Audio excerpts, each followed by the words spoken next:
बिहार का विकास, बिहार के लोगों की तस्वीर बदलने का प्रयास किसी के मन में नहीं है।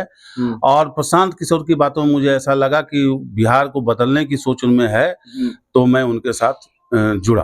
तो ये कहना कहीं से उचित नहीं है कि वो भाजपा की भी टीम है, भाजपा के लिए काम कर रहे हैं। वो एक अपना स्पेस निश्चित तौर पे बनाने का प्रयास कर रहे हैं।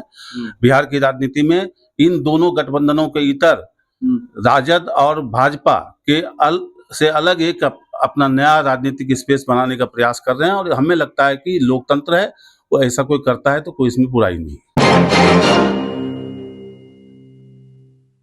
जी नमस्कार, स्वागत है आपका। मैं हूं अविनाश भट्ट, आप देख रहे हैं द न्यूज़ सॉल्व। देखिए, ऐसा है कि अब विधानसभा चुनाव में बहुत कम ही समय बच गए हैं, 6-7 महीने का शेष वक्त रह गया है और बिहार की राजनीति में गर्मा गर्मी शुरू हो गई है।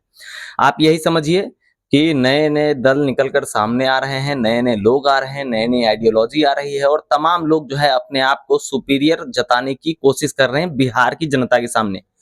उसी उपलक्ष्य में एक नाम है जनसुराज का, प्रशांत किशोर का। प्रशांत किशोर को कौन नहीं जानते हैं? प्रशांत किशोर वही हैं जो एक समय में हर एक पॉलिटिकल पार्टी के लिए पॉलिटिकल एनालिस्ट के रूप में उनके लिए काम किया हुआ है।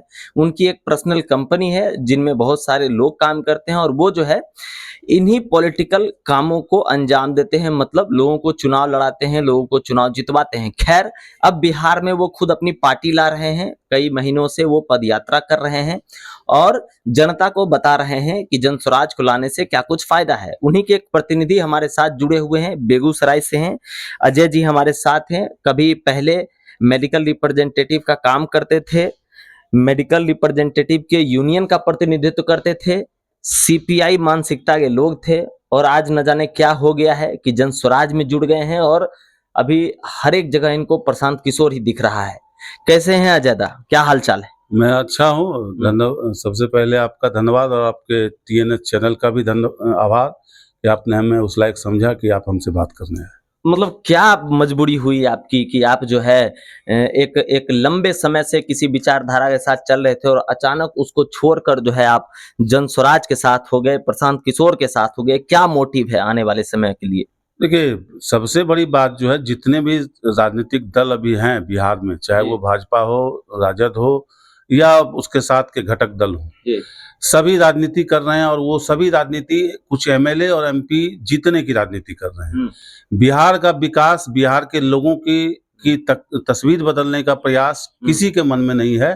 और प्रशांत किशोर की बातों में मुझे ऐसा लगा कि बिहार को बदलने की सोच उनमें है, तो मैं उनके साथ जुड़ा।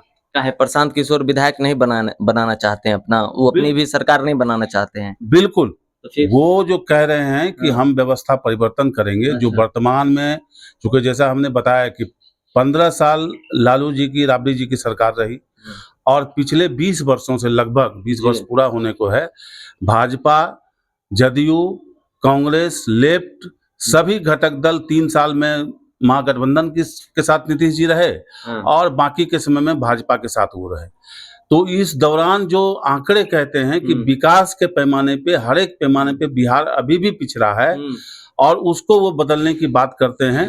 उनके पास बाकायदा एक सोच है। तो हमें लगा कि एक पढ़ा लिखा व्यक्ति है, चुनावी रण में जो है उनका काफी लंबा अनुभव है, तो अगर उन्होंने ये संकल्प लिया है तो कहीं न कहीं बिहार की कुछ अच्छाई होगी और इसी वजह से हम जुड़े। देखिए, आंकड़े तो आप इसलिए बार बार हमको गिना रहे हैं क्योंकि आप प्रशांत किशोर के साथ हैं और प्रशांत किशोर जी लगातार जो है सिर्फ और सिर्फ आंकड़े दिखाने का ही काम करते हैं बिहार की जनता को। तो बिहार की जनता भी ये कहती है कि प्रशांत किशोर और उनकी जो ये पार्टी है या इनका ये पहल है जनसुराज, ये जो है कहीं ना कहीं भाजपा की बी टीम की तरह काम कर रही है और कहीं ना कहीं ये जो है दूसरी जो पार्टियां हैं, जो मुख्य अपोजिशन पार्टियां हैं बिहार की, जैसे राजद है या और भी पार्टियां, उनको सिर्फ और सिर्फ नुकसान पहुंचाने की और भाजपा को बेनिफिट दिलाने की एक चाल है जो कई महीनों या आप यूं कहें कि सालों से चल रही है। देखिए, ये तो स्वाभाविक है कि जिनको लगता है कि प्रशांत किशोर के आने से उनका नुकसान होगा तो वो ये आरोप लगाएंगे। लेकिन सच्चाई यही है कि थोड़ी देर पहले जो आपने कहा कि वो एक प्रसिद्ध चुनावी रणनीतिकार हैं और उनका नाम पूरे देश में तब फैला जब उन्होंने नरेंद्र मोदी जी को प्रधानमंत्री बनाने का काम किया। क्या बात। और उसके बाद का इतिहास अगर देखें आप, तो उन्होंने करीब करीब 9 दलों के लिए 9 राज्यों में काम किया, और उसमें एक राज्य यूपी में कांग्रेस के लिए काम किया था, और मतलब एक 14 में भाजपा को छोड़ दें, उसके बाद सारे उसी दलों के लिए काम किया है जो भाजपा विरोधी कहे जाते हैं। तो ये कहना कहीं से उचित नहीं है कि वो भाजपा की भी टीम है, भाजपा के लिए काम कर रहे हैं। वो एक अपना स्पेस निश्चित तौर पे बनाने का प्रयास कर रहे हैं बिहार की राजनीति में। इन दोनों गठबंधनों के इतर राजद और भाजपा के से अलग एक अपना नया राजनीतिक स्पेस बनाने का प्रयास कर रहे हैं, और हमें लगता है कि लोकतंत्र है, वो ऐसा कोई करता है तो कोई इसमें बुराई नहीं। आपको लगता है कि मतलब इतनी जल्दी से बिहार की राजनीति में मतलब अपना पैठ जमा लेना और जनता जो है इस बात को भी स्वीकार कर ले, आपके साथ खड़ी हो जाए, ये संभव है? जहाँ इतनी सघन राजनीति चलती है, इमोशनल पॉलिटिक्स चलता है, जातीय समीकरण चलता है और पता नहीं क्या क्या चल रहा है। देखिए, ये जो एक चीज है, जैसा बताया कि प्रशांत की जो अपनी विशेषज्ञता है, उन्होंने 10 वर्षों तक चुनावी रणनीतिकार का काम किया है और अपना नाम स्टेब्लिश किया है। तो उन्होंने ये जो निर्णय लिया, आप याद करेंगे कि टीएमसी के चुनाव के वक्त ही उन्होंने घोषणा की थी 2 चीजें, कि भाजपा के बारे में उन्होंने घोषणा की थी कि वो डबल डिजिट पार नहीं करेगी और 77 में आके अटके, और उन्होंने उसी समय घोषणा की थी कि मैं चुनावी रणनीतिकार का काम मैं छोड़ रहा हूं और अगले कुछ दिनों में सोचूंगा और उसके बाद निर्णय लूंगा कि मेरा आगे का रास्ता क्या होगा। अल्टीमेटली 2022 में उन्होंने ये तय किया कि उन्हें अब बिहार में काम करना है और बिहार को बदलने के लिए काम करना है, और उन्होंने जो सर्वे करवाया इंटरनल, उसमें उनका 55% बिहार के लोगों का ये मत है कि बिहार में एक तीसरे विकल्प की जरूरत है, और उसी आधार पे उन्होंने जन स्वराज अभियान की शुरुआत की। तो हमारा मानना है कि जो आदमी एक क्षेत्र में विशेषज्ञता हासिल किए हुए है, उसने अगर इतना बड़ा निर्णय लिया है, तो निश्चित रूप से अगर उसके मन में विश्वास है कि हम आगे बढ़ेंगे, जीतेंगे, तो हमें भी ये लगता है कि उनकी बात सही है और हम लोगों को साथ में जुड़ना चाहिए। खबर ये भी आ रही है बिहार की राजनीति से कि आने वाली 1 तारीख को जो है जन स्वराज जो है एक पॉलिटिकल पार्टी का स्वरूप ले रही है, 2 तारीख को है।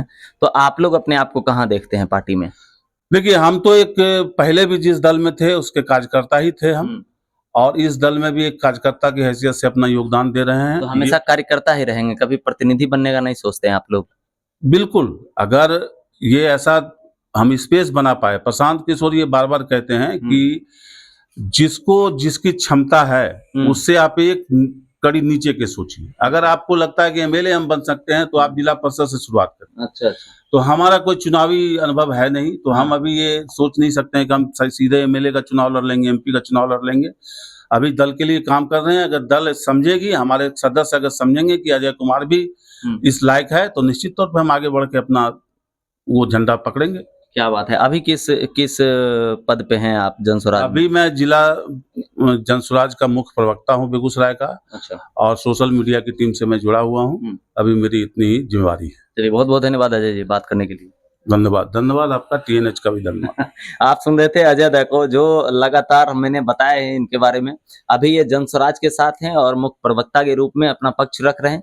देखना यह है कि आने वाले चुनाव में बिहार का माहौल क्या होता है जन स्वराज को लेकर, और बेगूसराय में जन स्वराज का कितना कुछ असर देखने को मिलता है। खैर, आपके मन में क्या सवाल है आप कमेंट करके हमें बताएंगे, और लगातार बने रहेंगे न्यूज़ हॉल के साथ। बहुत बहुत धन्यवाद।